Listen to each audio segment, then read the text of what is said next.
कामेश अविन और उसके मॉम की इंसल्ट कर रहा था। ये अविन से बर्दाश्त नहीं हुआ।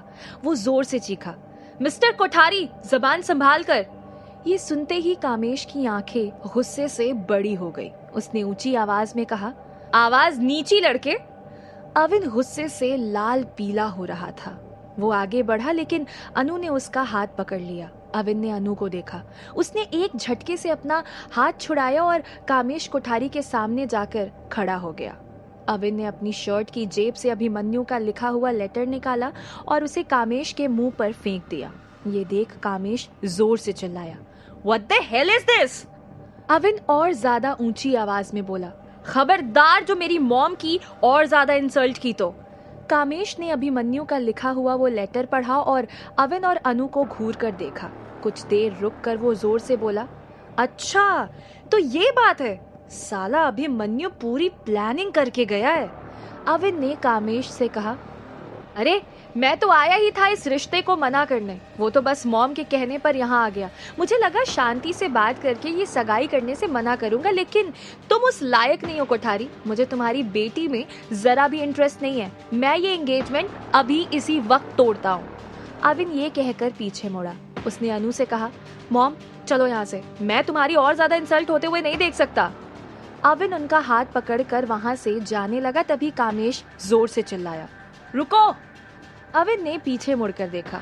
कामेश ने और ज्यादा गुस्से से कहा, कोठारी हाउस में तुम लोग अपनी मर्जी से आए थे, लेकिन अब मेरी मर्जी के बिना यहाँ से बाहर नहीं निकल सकते। अविन ने कामेश की इस धमकी को इग्नोर कर दिया। वो अनु से बोला, मॉम चलो यहाँ से, मैं भी देखता हूँ कि ये क्या बिगाड़ लेगा हमारा। तभी कामेश कोठारी ने जोर से ताली बजाई। उसके ऐसा करते ही 1 सेकंड के अंदर अविन और अनु को बहुत सारे आदमियों ने घेर लिया। ये देखकर अनु बहुत डर गई। उसने अविन से कहा, अविन मिस्टर कोठारी को सॉरी कह दे, मुझे बहुत डर लग रहा है। अविन ने उनसे कहा, नहीं मॉम, उसने तुम्हारी इंसल्ट की है, ज्यादा से ज्यादा वो क्या करेगा, मुझे मारेगा ही ना। तभी अविन को अपनी जेब में कुछ भारी भारी सा लगा। उसने जेब में हाथ डाला और मन ही मन सोचा, इस वक्त मुझे किसी हथियार की जरूरत है ताकि इन लोगों को डरा सकूं।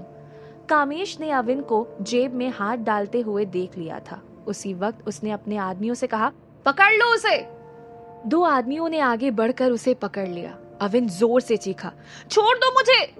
ये सब देख अनु बहुत डर गई। वो कामेश कोठारी के पास गई और उससे रिक्वेस्ट करते हुए बोली, मिस्टर कोठारी अविन को छोड़ दो, हम यहाँ से चुपचाप चले जाएंगे और फिर कभी यहाँ नहीं आएंगे। कामेश जोर से हंस दिया। उसने अनु को घूरा और कहा, बुलाया तो मैंने आज भी नहीं था, पर जब इनविटेशन के बिना अपने बेटे की एंगेजमेंट करने यहाँ आ ही गई हो तो कोठारी फैमिली अपने होने वाले दामाद को खिलाए पिलाए बिना यहाँ से जाने नहीं देगी। अविन से उसकी माँ का कोठारी के सामने झुकना बर्दाश्त नहीं हो रहा था। वो जोर से चीखा, मॉम उस कमीने के आगे हाथ जोड़ने की कोई जरूरत नहीं है, मैं इन सब से निपट लूंगा। ठीक उसी वक्त अविन की जेब से बंदूक निकल जमीन पर गिरी। ये देखकर सब चौंक गए। कामेश तेजी से चलकर अविन के पास आया। उसने वो बंदूक उठाई। उसे अच्छी तरह से देखने के बाद वो बोला, साला ये खिलौना लेकर चला था। अविन गुस्से से कांप रहा था। तभी कामेश ने अपने आदमियों से कहा, इसकी तलाशी लो, इसने कहीं कुछ और छिपा कर तो नहीं रखा। कामेश के आदमी अविन की तलाशी लेने लगे, पर उनके हाथ कुछ नहीं लगा तो कामेश ने जोर से कहा, छोड़ दो इसे। जैसे ही उन्होंने अविन को छोड़ा तो कामेश ने वो बंदूक अविन के हाथ में पकड़ा दी और बोला, इससे घर जाकर खेलना। अविन ने उस बंदूक को ध्यान से देखा और मन ही मन बोला, ये नकली कैसे हो सकती है? आज तक मेरे वॉलेट से जो कुछ भी निकला है वो सब असली था, ये भी असली ही होनी चाहिए। Let me try. ये सोच अविन ने उस बंदूक का ट्रिगर दबा दिया। उस बंदूक से पानी की लंबी सी धार निकली और कामेश का चेहरा पूरा गीला हो गया। अविन को ये देखकर मन ही मन हंसी आ गई। वो धीरे से बोला, तो ये बंदूक नहीं पिचकारी है, ये वॉलेट भी अजीब अजीब चीजें निकाल कर दे देता है। कामेश ने गुस्से में अपना मुंह पोंछा और अविन को घूरा। वो फ्रस्ट्रेट होकर चिल्लाया, 2 टके के लड़के, तेरी इतनी हिम्मत। फिर उसने अपने आदमियों को इंस्ट्रक्शन दिया, पकड़ लो इसे और धो डालो। दो आदमियों ने आगे बढ़कर अविन को पकड़ लिया। बाकी के 4 आदमी अविन को लात और घूंसे मारने लगे। ये देखकर अनु जोर से चिल्लाई, छोड़ दो उसे, मत मारो उसे। तभी कामेश के इशारे पर एक आदमी ने अनु का हाथ पकड़ लिया। कामेश ने अनु को गुस्से से देखा और बोला, तूने एक शब्द भी अपने मुंह से निकाला तो अपने बेटे की लाश लेकर वापस जाएगी यहाँ से। अनु हाथ जोड़कर गिड़गिड़ाने लगी, मिस्टर कोठारी, ऐसा मत कीजिए प्लीज, हमें जाने दीजिए यहाँ से। तभी कामेश जोर से चिल्लाया, साले को तब तक मारते रहो जब तक वो मर ना जाए। अब उन आदमियों ने अविन को जमीन पर लिटा दिया और उसके पेट और मुंह पर बुरी तरह से लात मारने लगे। तभी अनु ने पूरी ताकत लगाकर उस आदमी से अपना हाथ छुड़ाया और कामेश के पैर पकड़ लिए।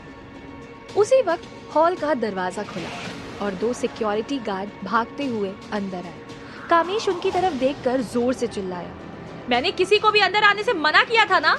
सिक्योरिटी गार्ड ने भागते डरते हुए कामेश से कहा, सर बाहर सुधीर सोमानी आए हैं, उनके साथ 20-25 आदमी और एक लड़की भी है, वो इसी वक्त आपसे मिलना चाहते हैं।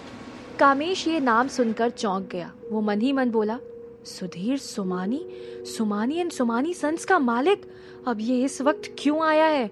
इसके साथ सारा हिसाब किताब तो 2 महीने पहले ही निपटा लिया था। फिर उसने सिक्योरिटी गार्ड से कहा, उन्हें बाहर गार्डन में वेट करने को कहो, मैं आता हूँ। कामेश के आदमी अभी भी अविन को बुरी तरह से पीट रहे थे। अविन के मुंह से खून निकल रहा था। कामेश ने जोर से कहा, रुको, और वो आदमी अविन को छोड़कर दूर खड़े हो गए।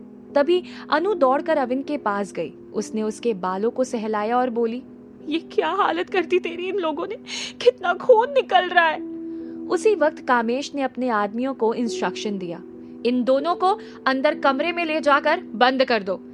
कामेश के आदमी अविन और अनु को घसीटकर अंदर लेकर चले गए। फिर कामेश ने इंटरकॉम से एक नंबर डायल किया और बोला, उन लोगों को अंदर भेज दो। कामेश सोफे पर बैठ गया और सोचने लगा, कहीं चेन्नई पोर्ट वाले बिजनेस को लेकर ये सुधीर फिर से कोई नई मुसीबत ना खड़ी कर दे। पिछली बार तो ले देकर बड़ी मुश्किल से मामला निपटाया था। तभी सुधीर हॉल में एंटर हुआ। उसके साथ टीना भी थी। उसके पीछे 20 आदमियों की फौज भी अंदर आ गई। कामेश ने सुधीर को अपने आदमियों के साथ देखा तो चौंक गया और बोला, अरे सुधीर, बड़े दिनों बाद हमारी याद आई, क्या बेटी की शादी का इनविटेशन देने आए हो? सुधीर कामेश की बात सुनकर हंस दिया और बोला, नहीं, तुम्हारी बेटी की एंगेजमेंट सेरेमनी में आए। तुमने तो बुलाया ही नहीं, तो हमने सोचा खुद ही चले जाते। आखिर तुमसे तो हमारा पुराना लेन देन चलता ही रहता है। कामेश ये सुनकर मन ही मन बोला, इसे कहां से इस बात की भनक लग गई? साले का नेटवर्क बहुत ही ज्यादा स्ट्रांग है। सुधीर ने फिर से कहा, ठीक है, बुलाया नहीं तो कोई बात नहीं, लेकिन घर आए मेहमानों को बैठने को भी नहीं कहोगे?